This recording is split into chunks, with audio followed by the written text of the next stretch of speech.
Assalamualaikum warahmatullahi wabarakatuh.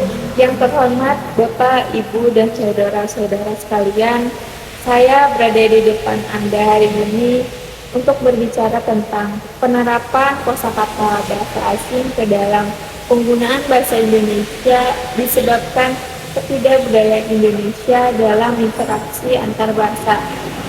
Ini adalah isu yang cukup penting untuk kita diskusikan. Karena saat ini kita sering melihat bahasa asing merajai interaksi antar bahasa di Indonesia. Kita pun tidak dapat menyalahkan individu yang menggunakan kata-kata asing dalam percakapan sehari-hari.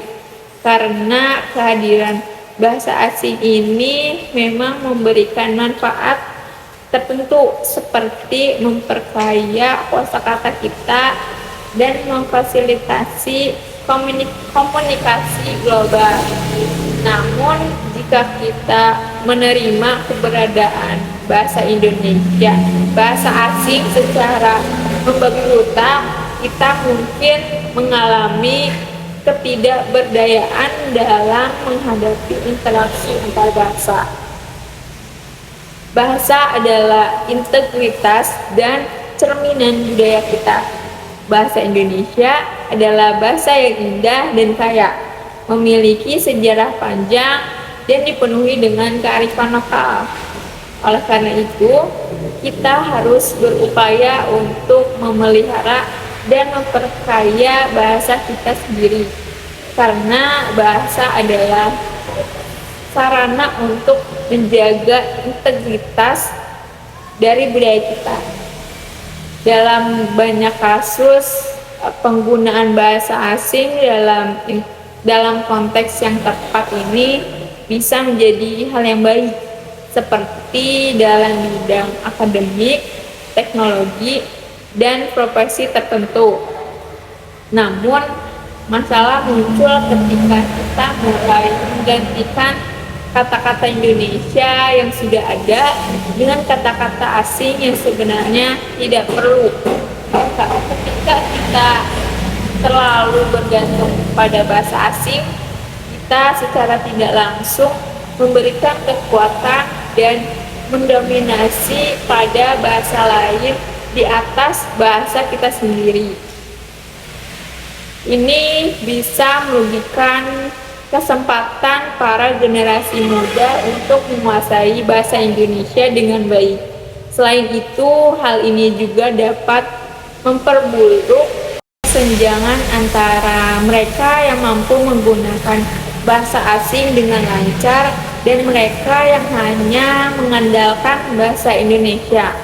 Oleh karena itu, penting bagi kita untuk mengedepankan kesadaran kita akan pentingnya penggunaan bahasa Indonesia yang baik dan benar dalam berbagai situasi.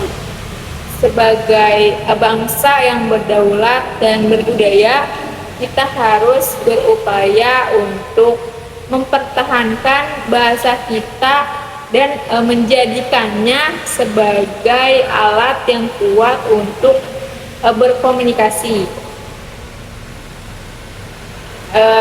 Bagaimana kita bisa melakukannya? Nah, pertama-tama ini pendidikan yang harus berperan penting dalam mengajarkan penggunaan bahasa Indonesia yang baik.